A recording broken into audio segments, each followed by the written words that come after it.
Howdy everyone, and welcome back to The More You Grow. One question I get all the time is, what can I grow that will produce fruit or vegetable when I don't have a lot of space? So you may not have a huge garden or a large yard where you can grow fruit trees in, and that's common for a lot of people in the United States and around the world. But there are options of things you can grow in containers just on a patio, a balcony, a front porch, anything like that. And one of the best choices you can choose for a potted fruit tree or potted fruiting plant are blueberries. So I'm going to talk a little bit about how to grow blueberries. We'll talk about some of the varieties I've chose here and ones that would work best for you. We'll talk about how to care for this, how to pot these up, and the requirements that they need to thrive. So let's go check it out.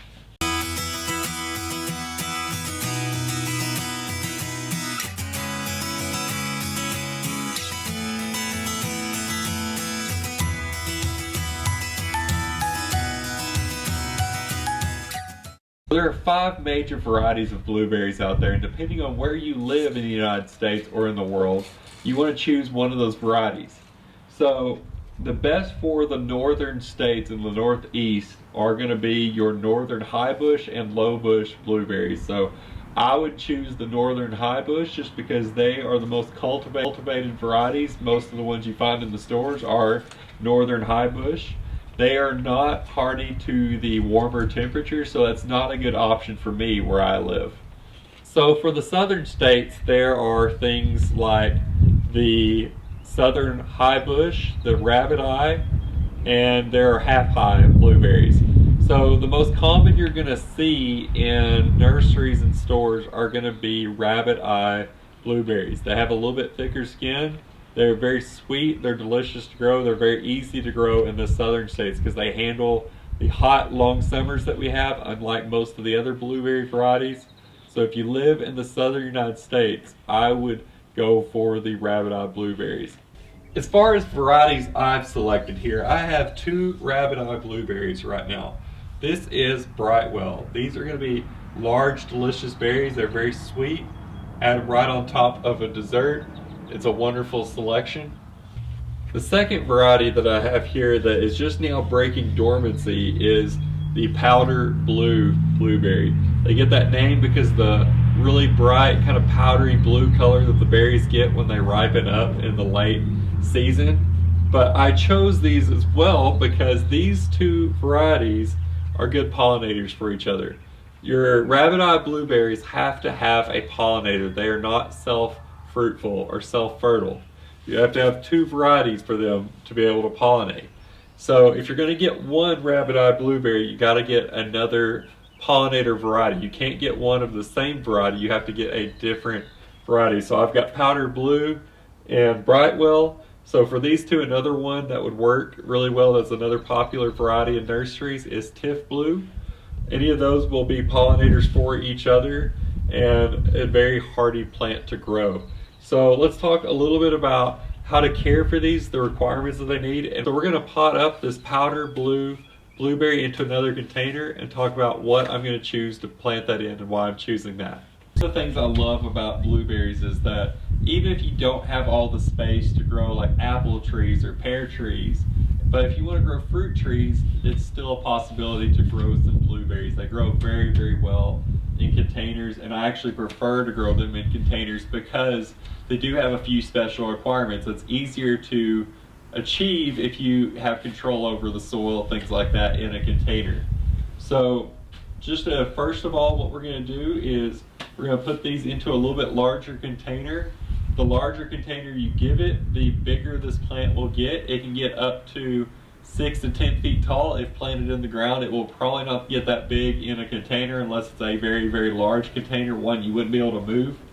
But I want to be able to move mine around. I'm okay with it being a little bit smaller. They still will produce fruit at a smaller size. So what I have here is, it's probably about a 4 or 5 gallon container. I'm not really sure the size of this, but you can see here what I've got, and this will be plenty big to get fruit production from. So what I'm going to do now is I'm going to transplant this and show you what I like to do to transplant. So first of all, we're going to take this out. It's got a little bit of a mulch material on top, so try not to make too much of a mess here.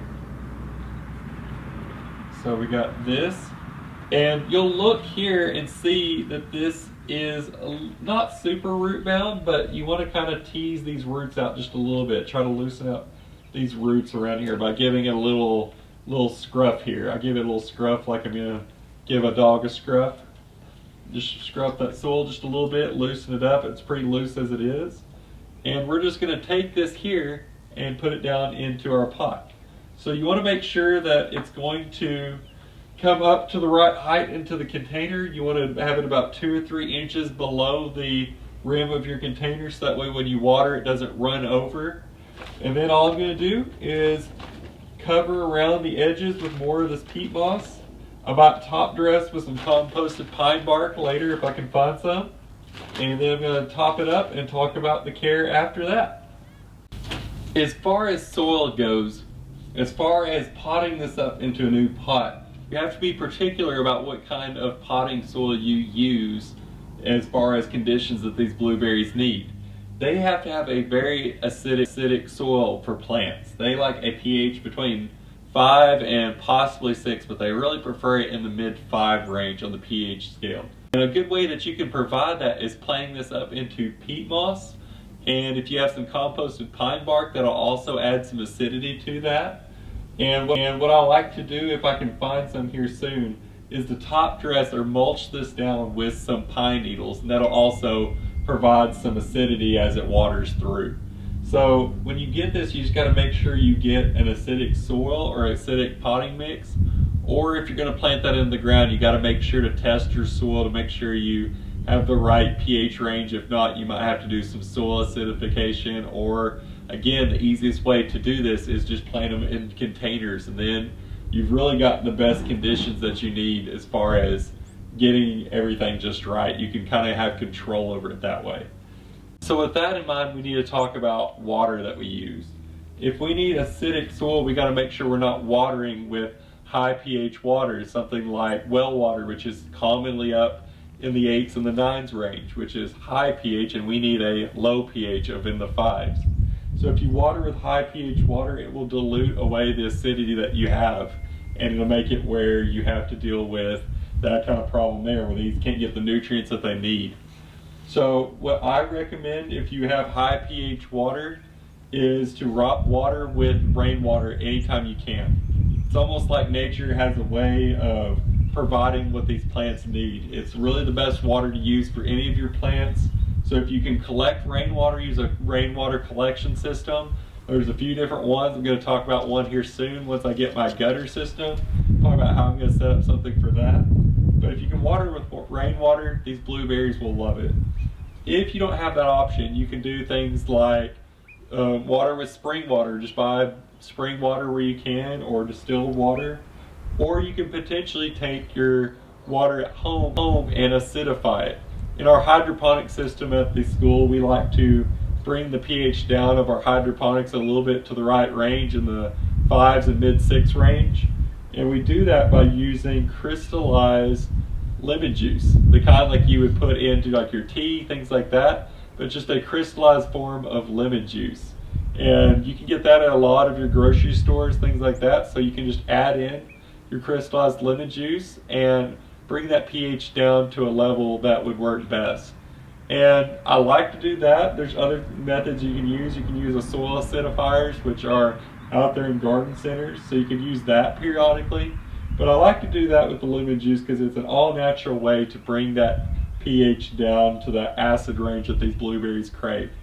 So basically though, that's about it. If you're going to fertilize, make sure you use a fertilizer that is going to promote your flowering and fruiting, so things that are high in phosphorus, potassium, and you got to have that nitrogen for the leaf production early in the year. So once these start budding out, I'm going to start with something that's a little bit higher in nitrogen to get those leaves going, and then you can switch to something that's going to be a little bit more for the flowering and fruiting once it starts doing that.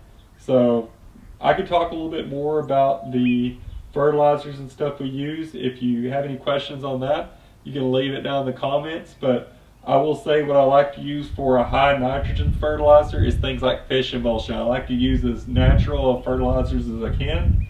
So using something like fish emulsion early in the year and then switch over to something that's a little bit higher in the phosphorus, things like bone meal, things like that. But as I go around, I might also use a acidic plant fertilizer, things that you'd use for like azaleas, blueberries, things like that. You can find those in your garden centers as well. Lots of different options out there, guys. So if you want to grow a fruiting plant and you don't have the space, I would always recommend starting with blueberries. So if you like this video, be sure to hit that like button.